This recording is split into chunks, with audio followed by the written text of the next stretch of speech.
By the time you watch this video, Cyberpunk will be 1 year old. It's been a long and exhaustive year of problems and patches. Cyberpunk to me isn't a great game, but it's also not a bad game either. Judging from the amount of videos I've made on the game when it was released, it's clear that I genuinely liked what CD Projekt Red was doing. I just feel that people let the negative aspects of the game cloud their judgment on content that deserves actual praise, leading to people saying everything about the game is horrendous, which is just untrue. So today I'll be revisiting Cyberpunk once again and giving it the thorough review it deserves.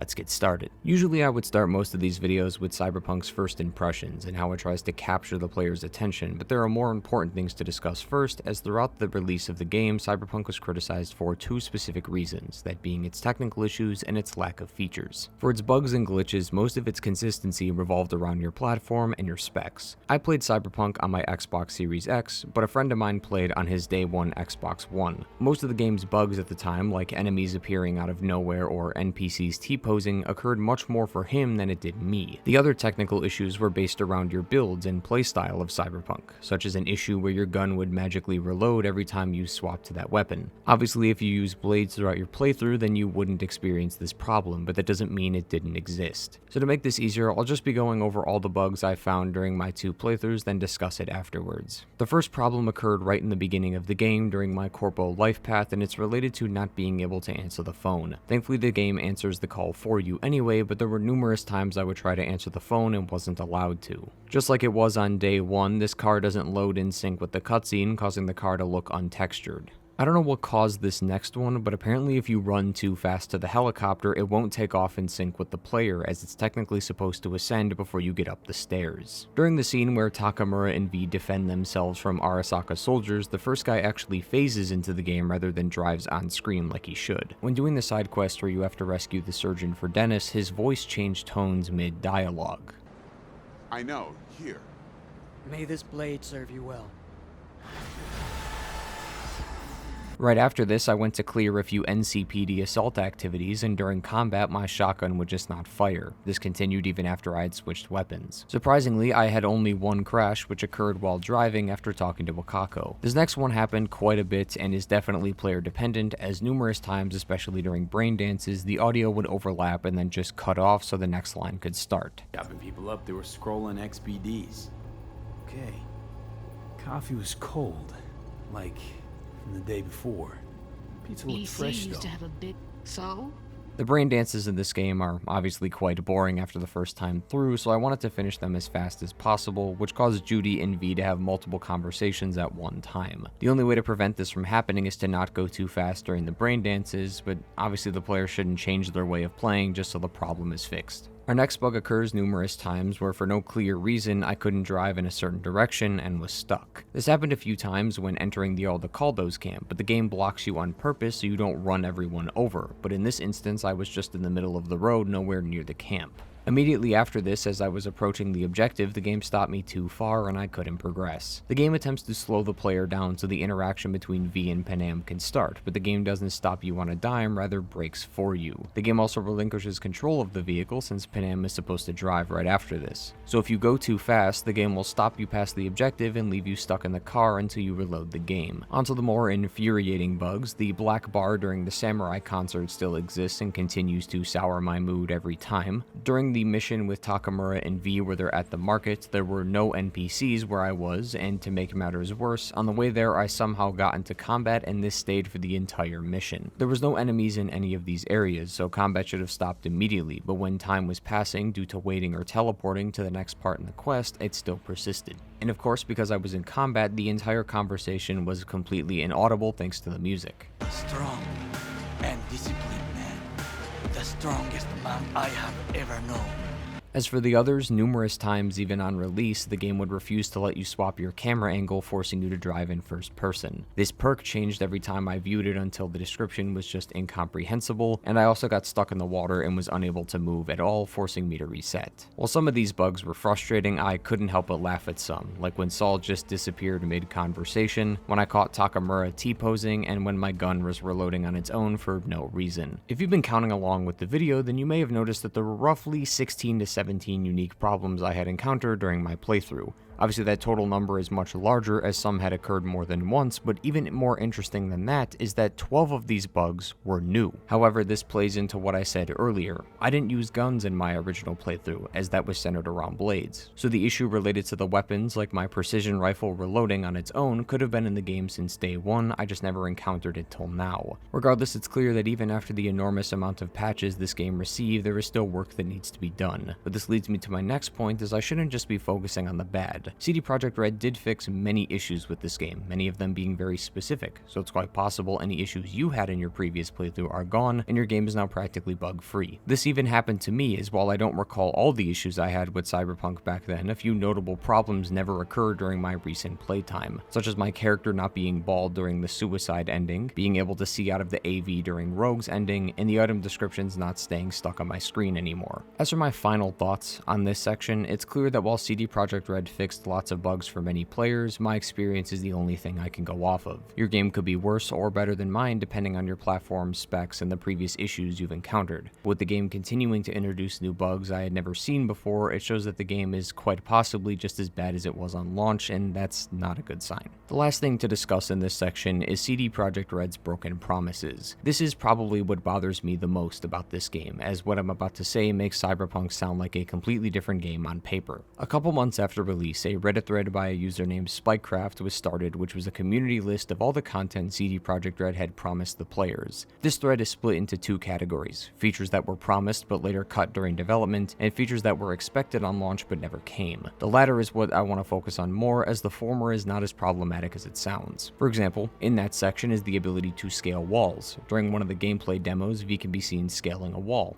Obviously this isn't in the game, but a news article from July 2020, 6 months before the launch of the game, stated that this wasn't going to make the final release. So we knew ahead of time that this wasn't going to make it to launch due to certain limitations. However, everything I'll be stating now was mentioned in news articles, interviews, or videos by CD Projekt Red saying that this content would be in the game, and was never followed up on that it was going to be cut. As far as the community knew, this stuff would be in the game on launch. The list will be in the description down below if you want to check it out for yourself, but it goes as follows. Cyberpunk was going to have a very well-developed AI. CD Projekt Red is quoted saying, "We've greatly enhanced our crowd and community systems to create the most believable city in an open world to date. The city streets are bustling with crowds of people from all facets of life, all living their lives of the full day-night cycle. It takes 3 minutes after stepping out of your apartment to see that this is completely wrong. Police don't drive cars, AI will not attempt to drive around roadblocks, and will have the same animations when ducking and running away from combat." Cyberpunk was going to have a wanted system where NPCs would hunt down the player and even be able to interact with corrupt police officers, allowing you to bribe them. Keeping with the theme of police, they were also going to have a much larger role in the game's crime system, as certain areas would change based on the district. Rich areas like City Center would have had more police, and more rundown areas like Pacifica would have fewer cops, allowing you to get away with more crime. The gameplay was massively tuned down, as monowire and gorilla arms are supposed to have more uses, like monowire being able to hack people from a distance. The game was also quoted to have a deeper role-playing system than The Witcher 3. It stated in the 48-minute gameplay walkthrough that random occurrences like scavengers ambushing you would be possible, which we know is completely false, as while this did happen, it was scripted and only happens one time in the game. As for the other promises, I'll file these under a miscellaneous category. Quest decisions were going to have a relevant impact on the story, and the life paths were going to be much more in-depth and would lead to non-linear quest design.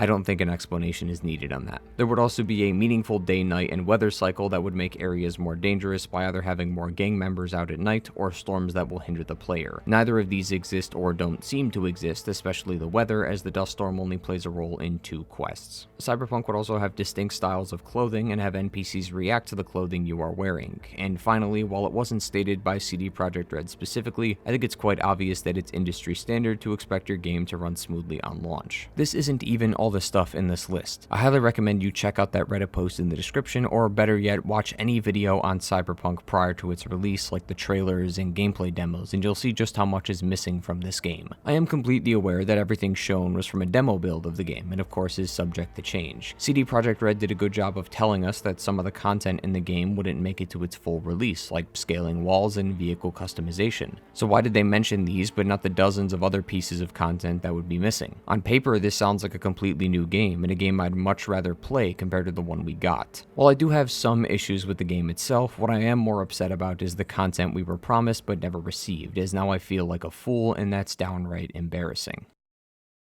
While its technical issues are laughably bad, its first impressions were quite impressive, until you look at it a little more critically, then you discover a few problems. Before you start the game, you're given the option to customize your character and choose your abilities and life path. The concept of this is great, and I genuinely liked this game's customization and starter points, but its life paths were underdeveloped. The 3 life paths in the game are cool and were a great idea, but you just felt left hanging once you were done with them. The point of the life paths was to create a unique experience for the player, and also tell us the player how Jackie and V became friends and how V got into Night City. Each of these stories is very unique, and with what we were given, it was great. I liked how not every life path had to do with killing people, a theme we'll definitely see later. I also enjoyed how the life paths continued to play into the role the game was establishing. During the corporal life path, we see V throwing up because of the stress at work. Many people in the corporate world of Cyberpunk work horrible hours and get very little benefits. V ends up taking medications to calm his nerves and keep him awake, and he even has his own life coach. Clearly, living this way will make someone very bitter and angry, and the game knows this, as they'll allow you to just outright ignore people in conversations and blow them off because work comes first. It's a great representation of the dystopian lifestyle that the working class face in Night City. The other life paths also do the same, but the corporal path really excels in this department. Each of them also do a wonderful job explaining how V made it to Night City. For the nomad path, we can see him cross the border while trying to smuggle in gear. For the street kid path, we find out that he left Night City to find a better life, but ultimately never did and ended up coming back. And for the corporal path, while it was never told how, we can just assume V either grew up here or was moved here because the mega corporation said so. As for the relationship between Jackie and V, only the street kid and to an extent the corporal life path makes sense. The street kid path ends with Jackie trying to take the same ride as V, and they end up both getting caught, and after being released, apologize to each other for screwing up the job of the other, and through some conversation they find out that they have lots in common. Both of them frequently visit the Coyote Kojo and are acquaintances of Pepe. However, the corporal path doesn't really explain how Jackie and V know each other, other than the fact that they're just friends. The corporal path can kind of be seen as a friend helping another friend after losing his job, but it's never explained how the two met. The nomad path bothers me greatly, as the entire mission revolves around you transporting the stolen gear across the border with Jackie. Border security tipped off the corporation Jackie had stolen the gear from, and we have to defend ourselves. After we find a spot to lay low, the two get into a heated argument over it. During this, Jackie reveals that he didn't even have the money to pay V for the job, as he was just going to bust our ass the moment we crossed the border, but he decided not to because we're all right. Jackie tries to convince V that he should stay in Night City, as the two have some chemistry together, and it's possible that they could sell the stolen gear he has and go halfsies on it. So Jackie, the guy who claims V and him have chemistry together despite that being completely untrue, tells V he will split the price of the iguana after literally telling him a minute prior that he didn't plan to pay him for the job. After hearing all of this, V joins him?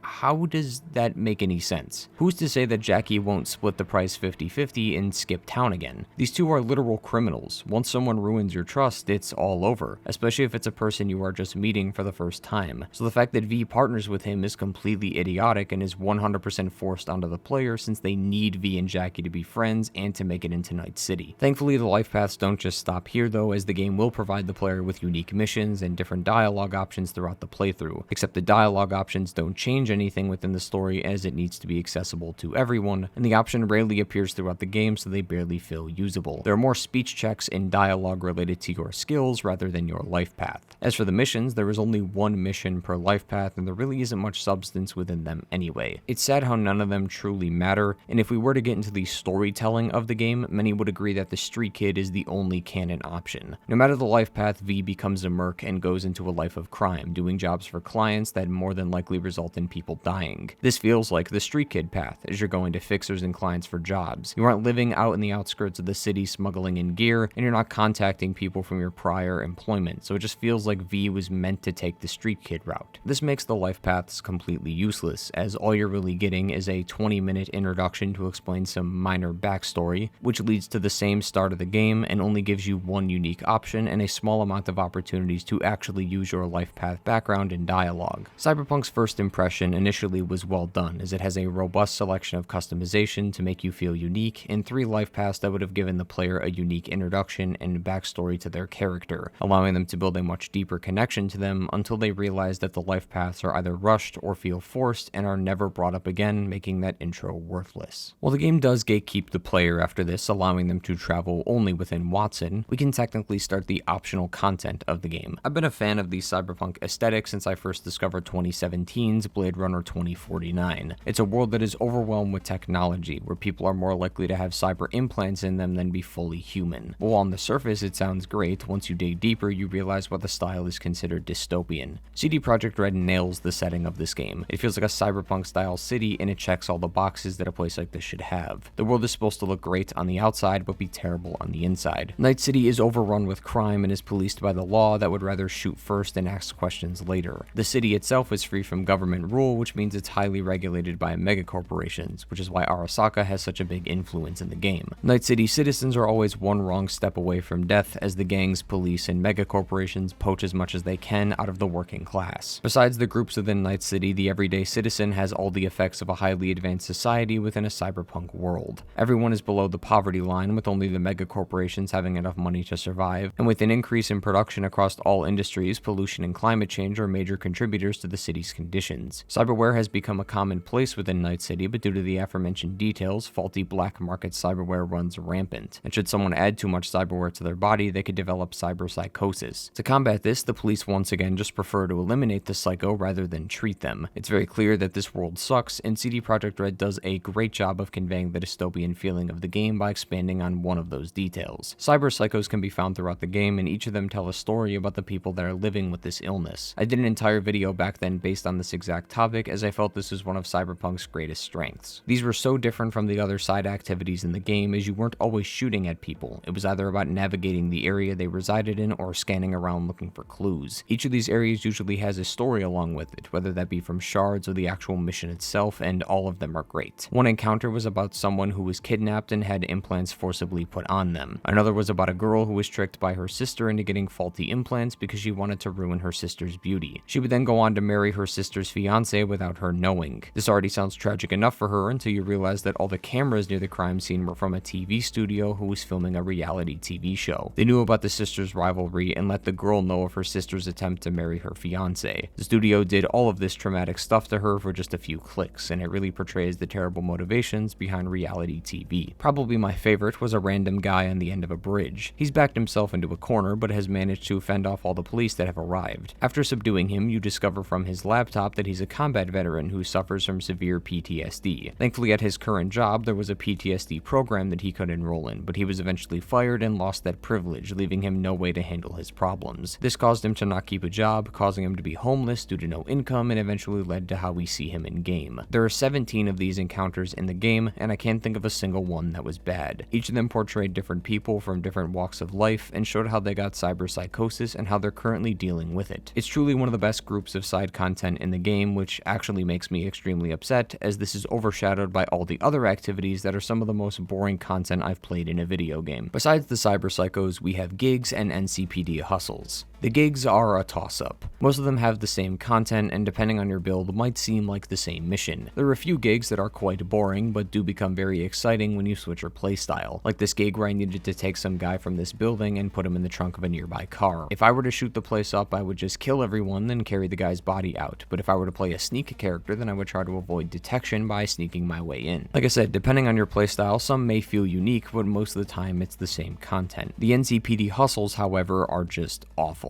There are a few different versions of them, all of which are basically the same thing. You complete the assaults in progress by either killing all the criminals and collecting the loot, or looting the crate undetected. Reported crimes are beaten by killing all the criminals in the area, then grabbing the illegally stashed loot. An organized crime is just killing all the criminals in the area. Considering the fact that the game's main gameplay loop is killing enemies, collecting their loot, then replacing your current gear with better items, it's just the same thing you've been doing in any of the other missions before. This leads to all of these being incredibly boring. boring. I can't recall a single time I enjoyed doing these, and it also showcases something quite unique, that there's no penalty for being caught. If there's an optional stealth objective that you fail, you might miss out on a bit of rep or money, but considering how many of them there are in the game, the loss is negligible. Running and gunning in this game is not only more exciting, but more efficient. All you'll really be doing is going to the location of the hustle, finishing it within 2 minutes, and then going to the next location. Funny enough, driving from one hustle to the next is sometimes slower than doing the actual hustle itself. They're just lazy and boring activities with a clear lack of depth and interactivity that are copy-pasted so much it's hard to tell what activity you're actually doing. Speaking of which, another example of poor depth and development is the gangs and fixers in Cyberpunk. The gangs and fixers in this game are incredibly shallow. Every district in the city has a head fixer and a gang that holds the territory. The gangs only exist to be shot at, and the fixers really shouldn't even be on the map at all. All the gangs' backstories and values are incredibly unique. Maelstrom is a psycho gang dedicated to putting in as many implants as possible, and the animals prefer to use their cyberware to increase their strength. I also believe they're the only gang in the game that will attack the player with just their fist. The story of these gangs is incredible, but everything else in-game is awful,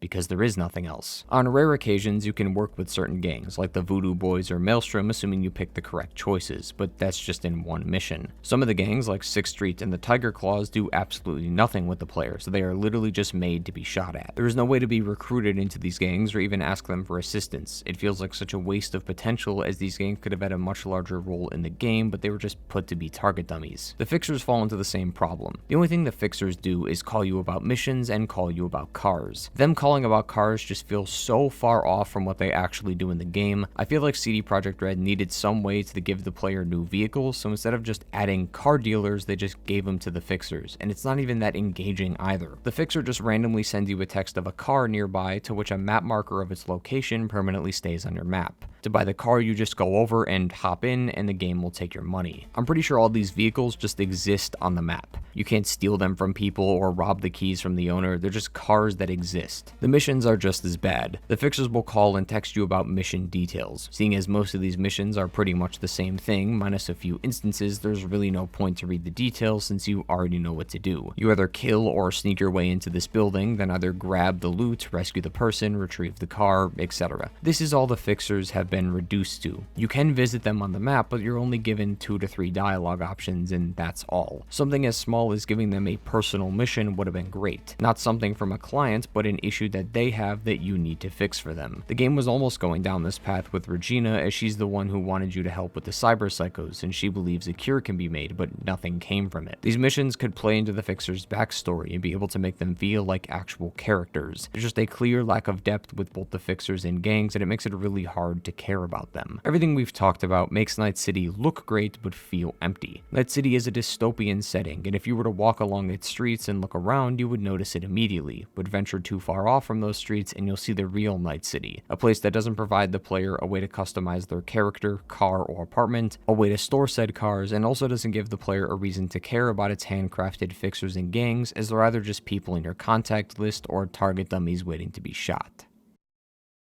Night City is known as one of, if not the deadliest city in the United States, so most of your time in Night City will be spent in heated fights with gang members and scavengers. Cyberpunk gives the player a plethora of weapons and abilities to choose from, allowing you to make a unique character that's unlike any other. At the start of the game, you're given the chance to increase some of your attributes. These are the core building blocks of your build, as the more points you put into these attributes, the more skills you can unlock with them. There are 5 attributes, which are body, reflexes, intelligence, cool, and technical ability. Body is centered around strength and defense, reflex will increase your firearm damage, intelligence will reward you with more quick hack abilities and RAM slots, cool is all about stealth, and technical ability is more of a miscellaneous dump stat that is centered around various things like looting, crafting, resistances, crit damage, and explosions. This is where your initial build will start, however you can go deeper from here. You could go fully into firearms and use the body stat for health and defense, then level up the reflexes stat to get more damage skills. But if you prefer sneaking, you could replace the body stat with cool and have a silent range build. There's definitely a lot of potential with these builds, and they could be very fun to try out and use. The game even lets you respec your skills if you want to move things around, except it's only the skills, not the attributes, so you're still stuck in the same archetype you created, but are allowed to change the minute details of your skill set. I personally wish this was able to be respec, but the only reason I can think of as to why is that they didn't add this part because people could just respec their skills if they lack the attribute level to bypass a door or something. Not only does this sound incredibly tedious, it's also the same thing with save scumming. Yes, being able to save anytime and anywhere does promote save scumming, but the positives outweigh the negatives greatly. Besides the standard weaponry you can find on enemies or in crates, you can also equip yourself with cyberware that can greatly enhance any build you want to play with. Loud and proud players can even replace their operating system with cyberware that doesn't even have any RAM slots or quick hacks. Seeing as you won't be using them in the first place, this now allows you to gain buffs from other equipment. As for what we have, Cyberpunk definitely tries its best to make combat fun by giving the player numerous trees to pick from, allowing for tons of different builds every playthrough. However, for me, I wasn't always having that much fun with its combat. I recognize this is totally subjective, as lots of people have different tastes. Some people prefer to use stealth whenever possible, when I try to never use it unless I have to, so already there's going to be some bias towards certain archetypes. So as for stealth, I will say that it was quite fun despite me preferring a different playstyle. Stealth with the introduction of quick hacking can really change this game in a drastic way, because not only could you never engage in combat, you'll never be close to anyone either. Quick hacks will go as far as your scanner goes, and depending on your operating system and abilities, you may never even need a weapon. I do highly recommend playing this way if you enjoy stealth, as it was really fun when things went right. Blades were by far my favorite weapon to use, as with the right skills, not a single enemy is challenging. The blades are also one section of the skill tree, so once you maximize a good portion of the stats you need, you can just put those extra points and dump them into other stats like increased armor or health, allowing you to be pretty much unkillable. The blades were always a blast to use, however the gunplay felt a little dull. There was such a large selection of different guns that it's quite easy to gravitate towards a favorite weapon. Some of these weapons even have special traits like smart rounds and ricocheting bullets, but due to the game's ammo system in combination with its skills, it severely limits your options. SMGs, LMGs, precision rifles, and ARs all share the same ammo type,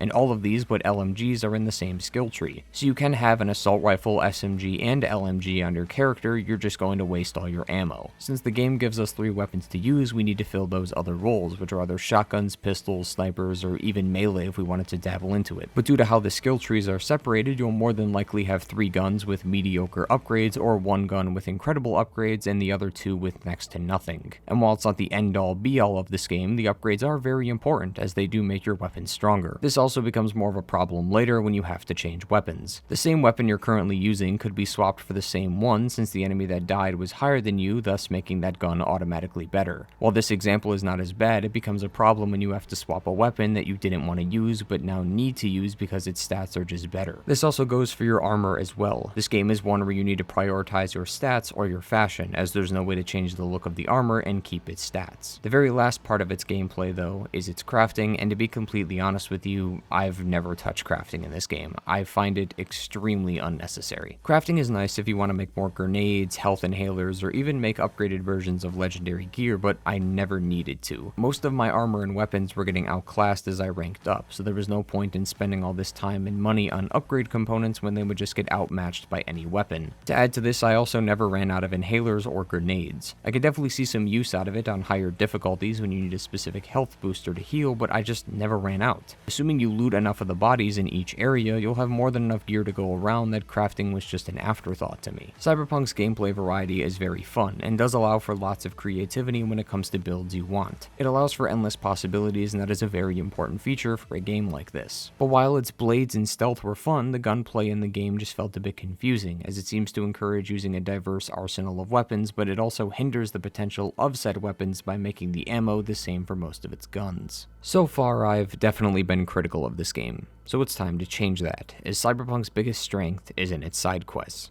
Cyberpunk has somewhere between 70 to 80 side quests the player can complete, and just about all of them are perfect. Most of these weren't just simple quests that could be finished in a few minutes, but rather multi-stage experiences that involved complex moral conundrums that show the player a more sinister side to the city. I won't be going over every quest in this video, as there's too many to go over, so I'll just talk about a few of my personal favorites. Our first quest is one that is deeply disturbing. Randomly while strolling through Night City, you may get a call from Wakako about a job. When we arrive at the location, the client Bill Jablonski talks to us about wanting to kill a specific person. Bill says this guy Josh is a murderer. We discover that Josh murdered Bill's wife, and while he was put on death row for his actions, he was able to get out of it. From the details we get from Bill, this job may not go as planned as we have very little info on who Josh is riding with or whether or not they're considered a threat. We eventually find the van that he's in and chase them near an underpass until they crash. Bill gets out of the car and is about to start shooting until he's put down by the cop that was driving. Assuming you're quick enough, you can actually shoot the cop and Josh, which ends the quest.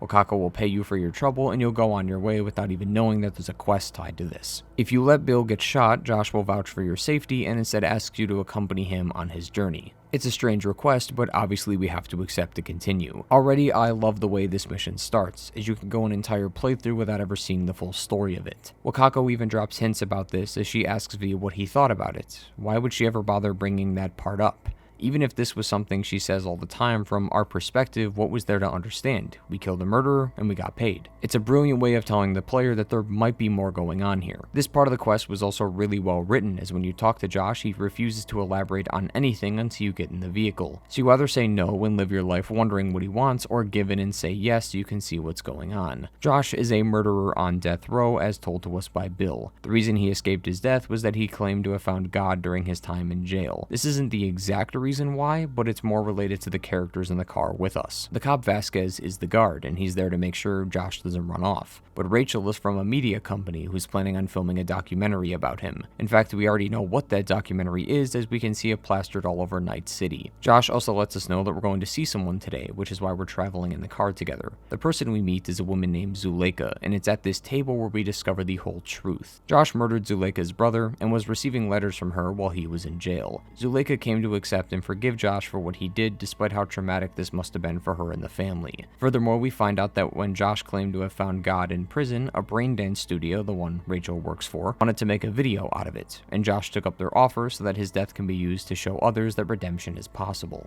From what it sounds like, it seems that Josh wants to do some good in his life, and the media studio definitely wants to exploit him for profit. The actions of one will help achieve the other person's goals, so they agreed to work together. After this discovery, we see Zuleika's mom, who's not as happy as Zuleika is to see Josh in her home again. She kicks both of us out, and then we head to a nearby restaurant for some quick food. This ends the quest for now until we get a call a couple days later where we can continue. This was such a fantastic idea for the quest, and the amount of options we are given is incredible. After our visit with Zuleika, Rachel will pull us aside and talk about Josh. She mentions how he's very valuable to the company, and it's because of his authenticity. He's not putting on some act for the brain dance. He genuinely believes his crucifixion can change the world. It's because of this that prompts Rachel to bring us aside, where she tells us to leave. If we keep talking to Josh, we might screw up the job and get him to question his decision. So she's trying to avoid that entirely by paying us double the original amount if we leave. This section also brings up a good point, and it's that this mission gives us numerous times to just leave and drop the quest. I'm unsure if it's because of the heavy subject matter within the quest, but we can leave 5 different times throughout these missions. One is before we get in the van, another while we are in the van and learn about him and his heavenly journey, the third after we discover the truth about his crucifixion, the fourth being here with Rachel, and the fifth one during the last mission. It's nice that the game is letting the player leave if things get too heavy. It's a nice way of not forcing the player to do something they might not want to do. Going back to the mission, the reason there is another quest is because Josh is second-guessing his decisions. Here's where we can do one of many things. No matter what happens, Josh will be crucified, but we can either help nail him to the cross, not help him but watch, or just leave. This choice and other dialogue choices throughout the missions will affect the overall quality of the DB and in turn also affect our pay. If we say too many things to Josh that make him question his decision, we'll get paid less as the DB wasn't as authentic, but if we avoid saying any of these options, we can get the most pay from it. This interaction at the end is incredibly hard to watch, as the nailing of his wrist and legs is right in front of you. My original decision was to help nail him to the cross, as I believe that while I didn't want him to go through with it, I should at least honor his dying wish, which was to be by his side for the whole event. By the way, this quest does not end until he dies, so you must sit and watch in real time as he slowly loses consciousness. This whole thing lasts a full minute and is one of the longest minutes of my life. Everything about this quest was just so real. There were no gimmicks involved in this quest, and CD Projekt Red wanted there to be none. They wanted you to sit through the entire process, no matter how dark this got. The quest left the player with lots of choices, and this is truly a great showcase of the writer's talent to create a story that seems to have an element of choice. It's one quest that has stuck with me for the past year and one I probably won't ever forget. Everything about this was just so enthralling but terrifying. I was constantly waiting to see where this quest would go, but I was also worried what would happen by the end. The fact that this quest has no characters relevant to the main story and are only seen during this quest just shows how good this really is. It never needed a character from the main story or a plot revolving around the main story to be good. It was just a standalone quest with one of the best stories I've ever seen. Our next quest is one that is also deeply disturbing, but in a different context. Just like before, we get a call from a random person during our playthrough. This person is Elizabeth Perales, and she wants us to meet with her and her husband Jeff. It sounds like I'm about to bring up the Perales questline, which I will very soon, but I want to focus on the other character involved, being River Ward. River is only slightly involved with the Perales questline, as the original job is to investigate the death of Lucius Ryan, the recently deceased mayor of Night City. River is important as he was spotted in the brain dance, so we contact him and ask if we can work together to solve the case. This part isn't too important, but the quest after it is. River will once again call us out of the blue, and when we arrive, he will show us a recent news feed. The feed shows the cops doing a routine inspection of a car until the cops realize that the person in the car is a known serial killer. He's then subdued by police, and we see the passenger was dead prior to the police's arrival. The reason River shows us this video is because his nephew Randy had disappeared recently, and that kid was wearing Randy's shoes, so he suspects this killer, Anthony, had something to do with his kidnapping. River takes us to a place where Anthony used to be held. This place has some unique technology that can create BDs from dreams by forcing them to think of specific things in their life. I'm not really sure how this works, but it's not too necessary. We're trying to get Anthony to dream of past events in his life so that he can maybe give us a clue to where he took Randy, but after being caught sneaking in and a long conversation, this lady that we argue with eventually agrees, although very reluctantly. To find these memories, we need to search Randy's room for clues, where we find an email chain between the two. We also see a deeply disturbing video of this farmer with his cows, and regardless of the context, it doesn't take away this eerie feeling that comes with it.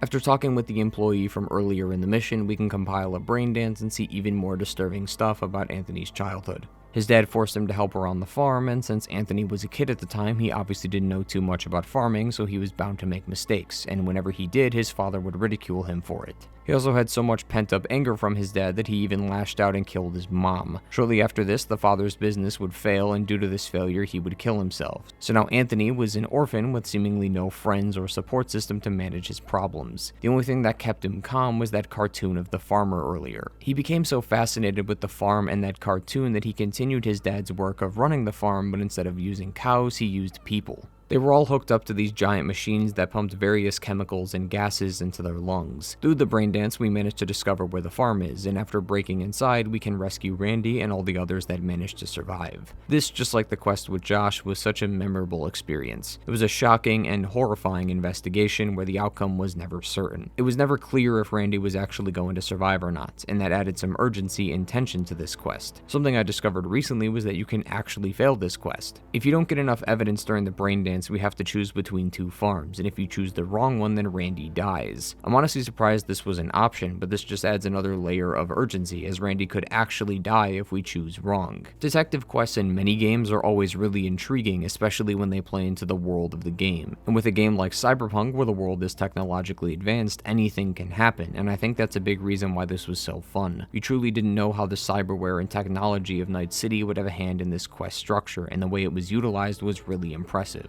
While River's questline was shorter than most of the multi-stage quests in this game, it has by far one of the most memorable moments due to its disturbing content. Our last quest is once again related to the previous interaction, but this time we'll talk about the other side of it. Jefferson Perales holds the title for the greatest side quest in the entire game. It is not only a fantastic quest with an incredible story, but it is so compelling that, judging from the comments on my previous video about it, many people wanted this developed into a full DLC. The questline originally is quite average and seems to exist just so that the player can be introduced to River. However, a couple days after completing the original quest, you'll receive another message from Jeff's wife Elizabeth. The couple had a break-in and they want to know who and why. Seeing as Jeff is in the running for mayor, there's a lot this investigation could bring up. It is possible that someone is targeting him because he's rich, or the person he's running against is trying to eliminate him. The two of them want us to look into it since we already unraveled the mystery of the mayor's death, plus they already tried their private security firm and they came up with nothing. The only details we can get from Jeff is that someone ended up breaking in. When he noticed, he reached for his gun and possibly shot the intruder before passing out and waking up the next morning with a terrible headache. This quest provides the player with an immense amount of freedom, as while Elizabeth does show you the penthouse so you can get a lay of the land, she never explicitly tells you what to search for. It's all on you to find the clues. Furthermore, some clues like this screen can't be turned on unless you spec into technical ability, and some doors won't open without enough points in the body tree. Obviously, the game isn't going to make the player spec into a specific tree to complete the quest, as that would be quite frustrating, but they do give the players more optional clues if the player has the proper skills. Everything we investigate also comes with a bit of dialogue that not only gives us more hints about the investigation, but also further develops the couple as characters. By investigating the table, Elizabeth will tell us about the election process, like how they're paying for everything out of pocket, and because of how much work there is to do, they just order pizza most days as it's too hard to cook. It's just genuine, fantastic storytelling, as it's making the powerful rich people seem like common folk, but also making these fictional characters seem real and fully developed. We eventually begin to uncover the story of the break-in as we see some emails from the private security firm Jeff had hired, and in one of these emails is a code to a room. This is already quite suspicious since the room is only accessible via a hidden door that the couple had no idea existed. However, continuing on, we understand the full story once we read the other emails that talk about one of its members being shot by Target Alpha. This explains the bandages inside the room, but this also connects the entire story that Jeff is Target Alpha and the security firm has been spying on them the entire time. After some further investigation, we notice a satellite dish on the roof and a comms tower, implying that the security team is nearby. We chase down the van, and after killing all the enemies, we try to get the data from the van until it's wiped by an external source. From what we saw though, it seems like they have brain scan data on the couple and are using neural links to implant new memories into them. This connects to one of the clues we discovered earlier, which is the couple's wedding photo. When investigating this photo, Elizabeth will say that she ordered blue roses for the wedding despite the picture clearly having red roses. The last thing we get to see before we're shut out of the van is that other people have been infected with new memories too. These people aren't important, but it's showing us that Jeff isn't a unique case. They're doing this to anybody, regardless of gender, ethnicity, or income. We relay the information to Elizabeth, who offers to discuss the matter in private. The game isn't done with twists, as we discover that Elizabeth knew about these changes in Jeff. His personality had changed overnight, and it almost felt like he was a completely different person. Elizabeth even noticed herself changing, and once it started getting worse, she was in such a total state of panic that she didn't even know if she could trust her own judgment. She also got a call from someone in a garbled voice telling her that her family's safety and happiness could end real soon if she attempts to figure out the truth. This presents the player with an interesting dilemma, as we have the option to tell Jefferson about this discovery. If we tell him, we could possibly ruin the lives of the couple, but it allows Jeff to know the truth, or we can keep it a secret and never tell him. It's got its own set of moral choices, as some may argue that the safety of the family is more important, but some could also argue that Jeff has a right to know what's going on. However, what's more important is what happens in the quest. This quest was the start of a massive community theory based around a group called Alpha Centauri. It's quite a complex theory, so if you want to know everything, you can check out my video on it, but to give you the short version, there was something very sinister happening in this game that could possibly affect all the citizens within its walls if they get their way. When we approach Jeff during the final part of the quest, we short-circuit temporarily as a garbled voice talks to us. It's quite possible that this was the same garbled voice that Elizabeth heard. On top of this, nearby watching over our discussion is Mr. Blue Eyes, the same one from the Rogue ending. He's not here before the meeting, and he leaves the moment we're finished, so that pretty much confirms that he's only here because of our discussion with Jeff. The theory doesn't stop here, as we have even more clues, as at some random point in the game we'll get a call from Sandra Dorset, which is the girl we saved from the intro. She needs our help getting back a databank that was stolen from her. If we go against her wishes and read the shard, we see that this Operation Carpe Noctem is eerily similar to what's going on with the Peralezes. Furthermore, Mr. Blue Eyes also has this very unique ring on his finger. It's also very similar to the ones worn by Big Joe, Arthur Jenkins, Jeff Peralez, Gary the Prophet, and Anders Hellman. They're all slightly different in color and design, which may imply that they're either marked by the organization behind the brain scans or employed by them in some way. It's possible that Mr. Blue Eyes is trying to further this organization's agenda by having V attack the Crystal Palace, which we see in the ending. This is why this whole theory is so compelling, because most of these characters are relevant to some of the game's endings, so it leaves this open-ended question about what's really going on. It's without a doubt the best side quest in the entire game, and by far one of the best ways I've seen a theory be developed, as it serves as a blueprint for how an engaging quest should be. One thing you may have noticed is that all the quests that I brought up today have the story at the forefront. There was little to no combat in any of these quests, and I hope the reception and positivity these quests received from the community tells CD Projekt Red they don't have to base the entire game around combat. Not everything is about shooting people and collecting loot. That's why the side activities were so boring, as it all felt repetitive, but with these I never felt bored, and in fact I was more engaged in the game than ever. Obviously not every quest is like this, and many of them still have lots of combat involved in them, but regardless of combat or not, a majority of Cyberpunk's side quests are well written and incredibly captivating. They're without a doubt Cyberpunk's biggest strength, and I hope they continue to lean heavily into this content in a future DLC.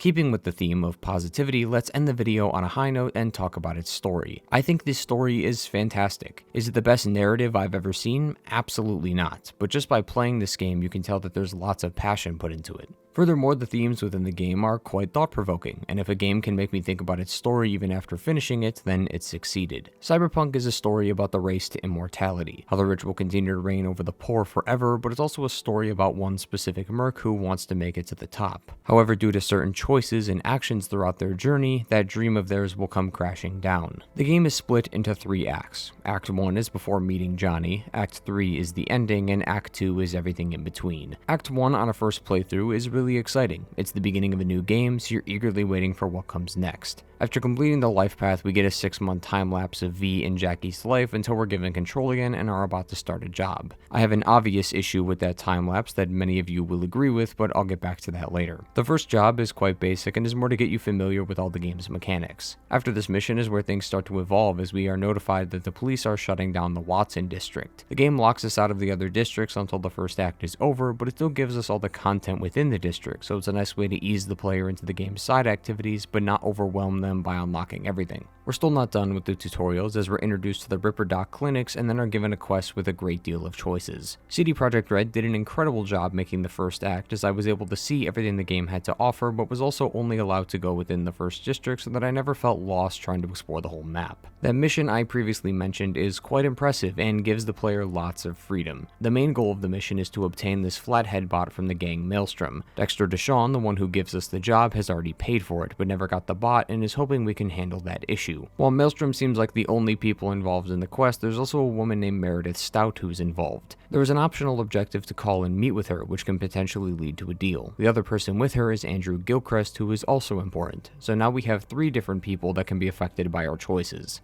All the options lead into 2 main branches. We can either resolve things peacefully with Maelstrom or slaughter everyone in the building. Then because of this choice and other choices I'll get to shortly, will either involve Gilchrist or Stout meeting us at the entrance. Firstly, when we meet with Maelstrom, we can pay for the flathead in a few ways, either buying it with our own money, a credit chip that Stout gave to us, or just shooting Maelstrom and taking it ourselves. This credit chip leads to other options, as the chip that Stout gave us was infected. We can either leave the virus, which will make us hostile to Maelstrom, or if we wipe out the virus then tell Brick about it, we can work with him to defeat Militech. Pretty much any option that forces us to shoot Militech ends with Gilchrist at the end of the quest, and any option that makes Maelstrom our target will have Stout at the end of the quest. These are just about every option involved in this quest, and it really allows for that feeling of freedom. You have so many options, and so many options within options, that it's overwhelming to piece all of them together. It's just upsetting that as we continue most of the game, it's quite linear from here. After doing all the tasks that Dexter has assigned us, he meets with us to discuss the real reason we did all this prep work. At a building called Konpeki Plaza, there is a penthouse owned by Yorinobu Arasaka, the son of Saburo Arasaka. Apparently, in this room, there is a device called the biochip and is extremely expensive. Our client Evelyn Parker, who we met previously, wants this biochip. This is where we get introduced to the brain dances of Cyberpunk, and once again, more on those in a moment. Jackie and V's job is to infiltrate the building, sneak into Yorinobu's room, and steal the chip. Everything goes completely backwards, as Yorinobu comes back to his room and has a meeting with Saburo. It continues to go even further south, as he strangles his own father and puts the building in lockdown. The two use the opportunity to escape until their escape attempt ruined the case the biochip was in, and it needs to be put into someone's head for it to maintain the temperature. Despite both of them being injured, they manage to make it downstairs and escape the plaza until Jackie succumbs to his wounds and dies.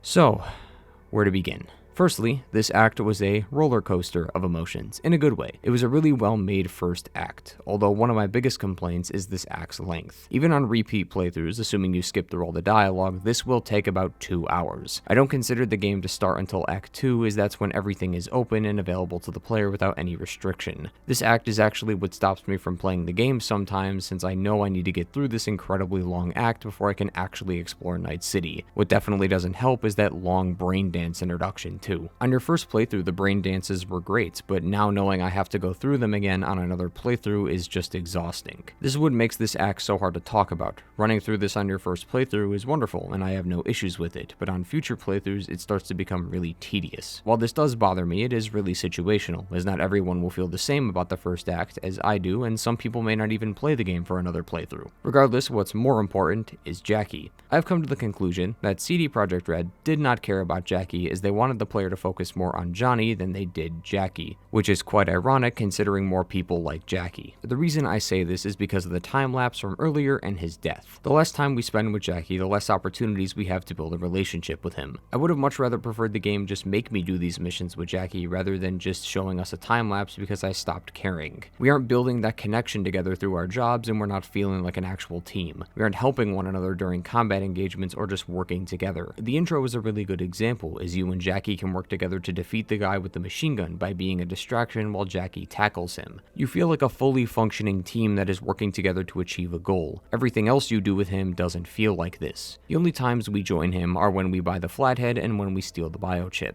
but everything is done by yourself. You control the decisions of the Maelstrom conflict, and you control the Flathead so you're able to get inside Yorinobu's room. He just feels like a companion that tags along and will do what you do and go where you go. He isn't given an opportunity to shine on his own. His death also bothers me greatly because this had zero impact on me. I sound like a heartless person, but it's not because I had no attachment to Jackie. It's because CD Projekt Red spoiled this in a trailer a year before the game's launch. In their E3 2019 trailer, Jackie and V escape a building and use the Delamain taxi service to drive away, then Jackie shortly dies after, just like in-game. This trailer shows us Jackie and says his name, which means this person, who may or may not be in the game, is Jackie. They didn't even try to hide his haircut or face, as he looks exactly like the way he does in-game. So prepare for the game, I watched most of the trailers again, like the 48-minute gameplay demo and this cinematic trailer because I thought it looked really nice. So imagine my face when I found out that this Jackie person is in fact a real character in the game. There was still some hope in my mind that we could maybe save him or he wouldn't have been shot at all, but that started coming true when I noticed him limping with a bullet wound in his stomach. If you're going to make me care about a character, don't show them dying in a trailer prior to the game's release. If Jackie's death managed to surprise you, then I'm glad, as the way this was shown to the player and how the next interaction starts with that slow faded intro and low monotone voice of V was really well done, but it was completely ruined for me as I saw it coming way earlier than I should have. Before we enter Act 2, we see V approach the No-Tell Motel to meet Dex, who then shoots him for screwing up the job. We then finally get introduced to Johnny Silverhand and get to see how the Arasaka Tower was destroyed 50 years ago. It's a nice introduction and really highlights how much of a dickhead Johnny can be, as instead of just dropping the bomb and leaving, he needed to complete another personal mission of his, which is how he got killed. This is where the big plot twist of the game starts, as it's discovered that V will die within a few weeks. Before Jackie died, he took the biochip out of his head and gave it to V. When Dex killed V, the nanites in the biochip were working on repairing his brain, but since he wasn't fully brain dead yet, the nanites could only repair part of his brain, which is why Johnny and V can coexist. The problem is that this isn't supposed to happen. It's either V or Johnny, not both, which is why V is slowly dying as the biochip is eating away at his central nervous system. V's main goal now has changed, as instead of making it to the top, he's now desperately trying to save his own life. This was a really nice plot change, and a nice way of putting it into perspective of how the fear of immortality can change you. Can you imagine how it must feel to hear someone say you have weeks to live when the day prior your death wasn't even on your mind and you'd figured you'd just die of old age? All those things you wanted to accomplish or do in life won't ever be finished, as your life expectancy has been drastically reduced in the blink of an eye. CD Projekt Red really wanted to capture the desperation and fear of something like this, and I think they nailed it. Act 2 starts and ends really strong, as we get introduced to Johnny Silverhand. It's very apparent from the very first conversation they have that the two are bitter enemies and want nothing to do with one another. V wants Johnny out so that he can live, and Johnny wants to take over control of V so that he can get revenge on Arasaka again. The game allows you to play into this, as you can cut conversations with him short by by taking your prescribed pills or just outright leaving. It was nice that the devs had given you the option to truly express how you feel about Johnny through gameplay. However, I don't think Johnny is a bad person. Kinda.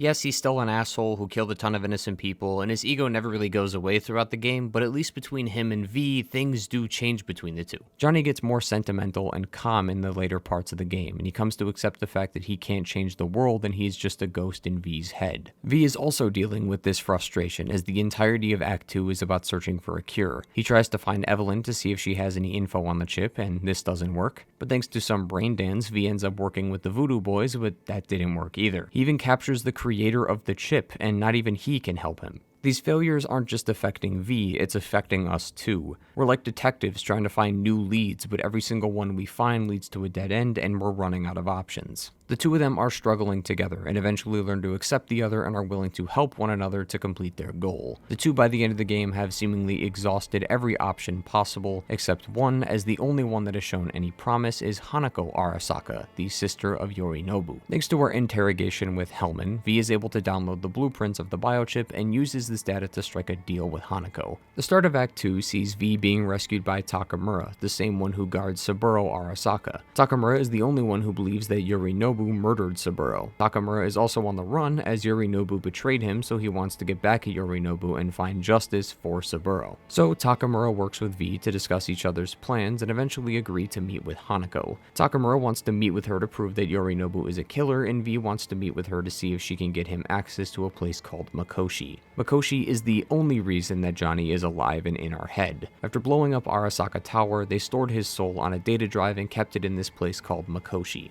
This place holds other people who signed up for the Secure Your Soul program. Originally, it was used for people to talk to the dead after they had already passed, but there was a newer version of this tech made, and it's the one that's in our head. Instead of someone being a hologram after death, they can take over a person's body so they can continue to live, just be in the body of another person. This would then allow that person to be immortal. V needs to use Makoshi's access point so that he can split himself and Johnny so that he doesn't die. V then discovers that Makoshi is deep in Arasaka Tower, so we know where to go, but we don't know how to get inside. The game then provides us with 4 ways to accomplish this and are considered the game's 4 endings. Our first option is V working with Hanako so that they can bring down Yorinobu Arasaka and bring Saburo back into power once again. After this happens, its top scientists will help V with the chip. Instead of that route, we can either have Pam and the Aldecaldos join us and break into the tower, or have Johnny take over our body, and instead of those two, it's now Rogue and Wayland. If none of these satisfy the player, they can always take the easy route and commit suicide. The player is given many choices, and the way they set this scene was brilliant, as it's just you on a rooftop looking at Night City trying to make your final decision.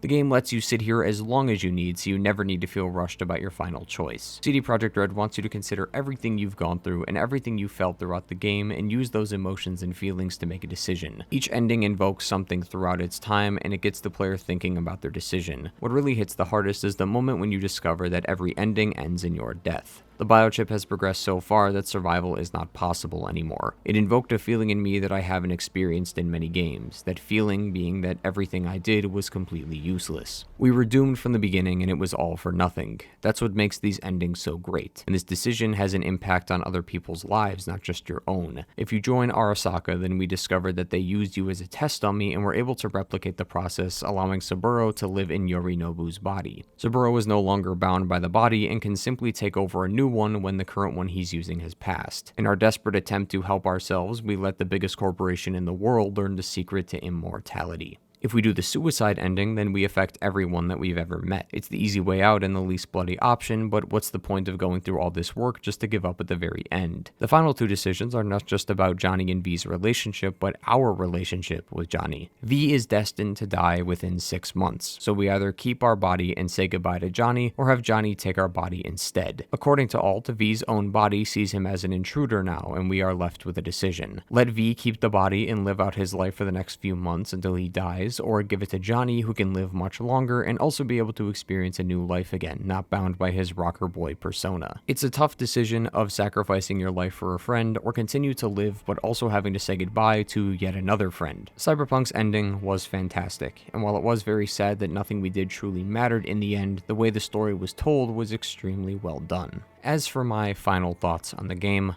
Cyberpunk is always going to be a phenomenon of the gaming industry. Never have I seen a game gather so much hype and also simultaneously let everyone down at the same time. As I said before, Cyberpunk isn't a good game, but it's also not a bad game either. Its gangs and fixers feel underdeveloped, its technical issues are still very prevalent today, and some of its systems like crafting and side activities are just boring, dull, and useless. However, if you want to play the game for its story, then you will not be sorry. Its attention to detail within its open world makes it one of the most gorgeous settings I've stepped foot in, and its side quests and story are worth buying the game for just that alone. Cyberpunk to me has always been a complicated game to discuss because it wasn't overwhelmingly good or bad. To me it was just perfectly average. But with some time and hope, this game could maybe become what it was originally intended to be. Thank you all for watching today's video. If you enjoyed, then leave a like and consider subscribing for more content like this. If you want to check out a video similar in style to this, then I recommend my full analysis on the Halo series or Prey. Both are quite long, but if you've made it this far in the video, that shouldn't matter, and you don't need to watch those videos in one sitting. Of course, you can always watch all the lore videos I made back then on Cyberpunk, as some of the content discussed in this video had full videos dedicated to it, like the side quests and cyberpsychosis. Regardless, thank you for making it to the end, and to my returning viewers, I thank you for coming back. Take care, everyone. Goodbye.